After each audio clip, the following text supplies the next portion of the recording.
I think overall we were probably very happy with the season.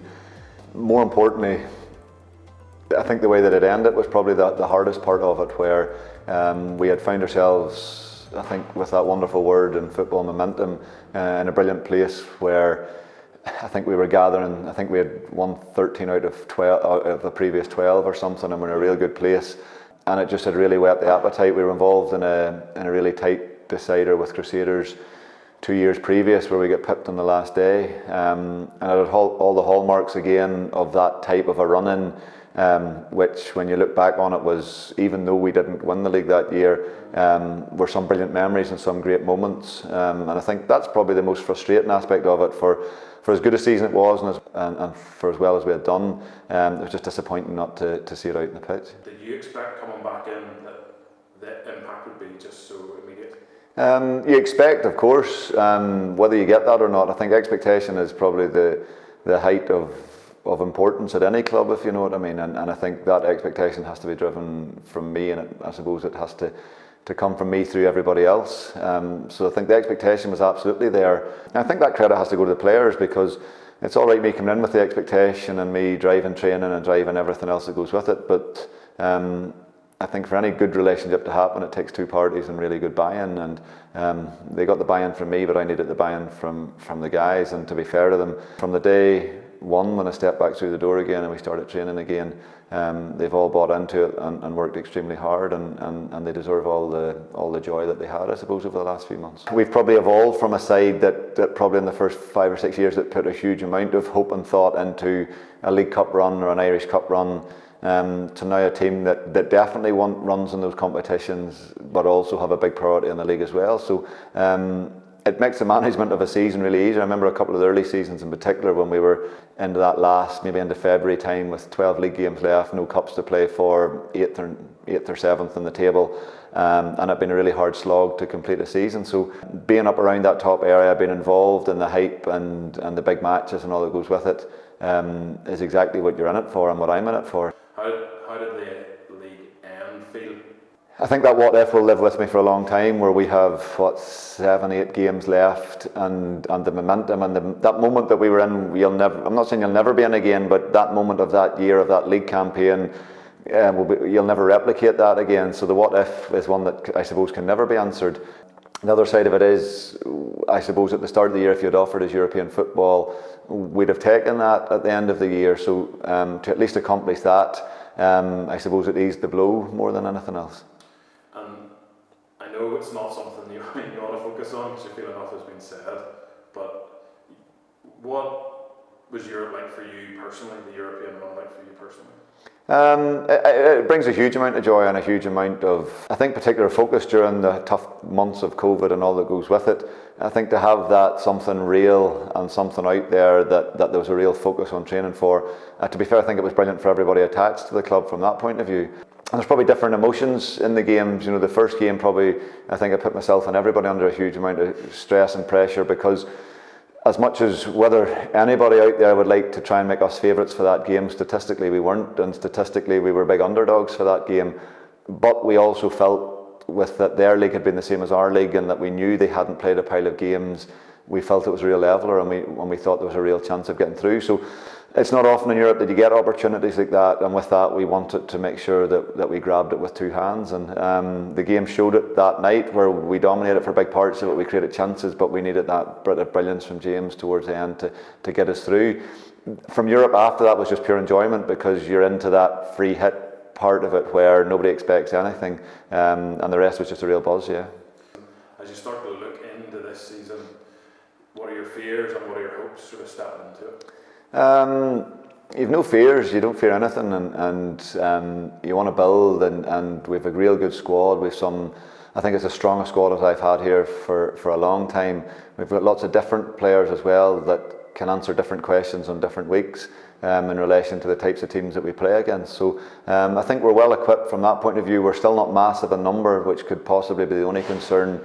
I think particularly in February, March, April time, there's a huge amount of Saturday, Tuesday, Saturday games, and from that point of view, it will be important that we keep everybody fresh and fit. But from a squad quality point of view, we're more than happy with where things lie. And we do have that air of what could have been last season, and hopefully that will strive the hunger for what will be this season, or what we can go and try and do this season. I've spoken personally to the players. A lot of people know that you have a very personal way with each player. Where does that man management style come from? I know you don't even like that term, but where does that come from, and why do you think it's so effective in your management style? I wouldn't call it management style. I just call it a person, and I think it's just it's just me, and probably to be honest, it probably comes from school, and it comes from the want to be a teacher 20 years ago, and I suppose in school, as much as dealing with sport and dealing with athletes and pupils and everything else, there's a huge amount of pastoral care in school nowadays as well, where I think it's part of the job that you're just helping people and dealing with people and trying your hardest to do right by people. And I think it's only automatic that carries into football, and there's no special preferences here. I don't treat anybody different, and the key thing is, I fully believe that if we can try and manage the players as best possible to have all other facets of their life in as good a place as possible, it allows them then to be baggage free and to give as much as possible on a Saturday. And I think for what bits and pieces you do for players and help players out off the pitch, I think you get it back tenfold on the pitch. I know there's probably countless stories of things that people will never hear, of things that you particularly have done for each player in different ways. And in the current climate of social media, pressures on players, attention on players, what are you seeing as a manager? Has that impact on them, and why do you feel it's so important that you support them in that? I just think for society in general, the last sort of 6-8 months has been surreal. I suppose you look back, not that I'm a big historian, but you look back on big moments in the world over the last couple of decades or centuries or whatever else, and in 20 or 30 years' time, they'll look back on 2020 as being this, as historic as probably some other things that have occurred over the last 100 or 200 years. But we're living it, and we're right bang in the middle of it. And I suppose with that, it's probably more that feeling of everybody together and everybody trying to do it together. And I think that's the joy of a football club and the joy of a group. We trained really hard this morning, as you've seen. Worked extremely hard out on the pitch, but we had a huge amount of joy before it and a huge amount of joy after it, and I think it's probably the parts before and after that keep you absolutely sane and keep everybody grounded and everybody probably realistic about where life is and where everybody is at this point in time. The atmosphere in the change room is important, and it wasn't long ago whenever a player had reached a personal milestone within their life that the squad sort of came around him and sort of celebrated that with him. Where do you think that gets fostered from, or why do you think that's so important within a squad? It's hard to know, because you don't ask for it and you don't demand it. You can't ask people to look out for each other. You can't ask people to care for other members of the squad or whatever else. And I think whether it be football, whether it be school, no matter what you do in life, I think if you surround yourself with first and foremost good people, it helps if they're good footballers as well, but if they're good people first and foremost, then I think gestures like that and moments like that, which was brilliant at the start of the training session that you're talking about, and caught that player absolutely by surprise, or he just didn't see it coming as well, but it showed what the group thought of the efforts that he'd made over the past few years. Fans are an important part of Coleraine Football Club, and you have a good relationship with a lot of them, but a message to them at the start of the season, whenever they're unsure about what their involvement can be, because normally they're a big part here on a Saturday afternoon, what sort of thing would you be sort of saying to fans at the start of the season? I think it's just fingers crossed for everybody, and we've noticed it, particularly European games, particularly I suppose a few friendlies, a lot of friendlies that we've played over the summer.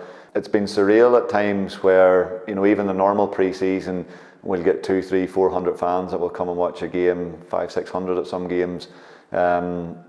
And it has been so strangely different in relation to that, and they are the soul of the club, they're the life of the club. All the moments, and you look at James's goal here against La Ferrita, and I think I said it on the night, the only thing missing was 2,000 or 3,000 people jammed into the shed end when the goal goes in. I remember a Stevie Larry goal against Linfield on Sky, where Linfield had come back to 2-2, and we went straight up the field and scored and time added on, and that night I think, because of the Sky cameras, they'd everybody nearly housed into the shed end, and it was just, I think it's just an iconic shot, an iconic photo, and without supporters, without passion, without people who have a real identity with the club and a real want for the club to do well, the club can be soulless. So I think it's important that we keep that within touch and distance. It's important that we keep our fans right beside us, and fingers crossed moving forward we'll be able to find solutions.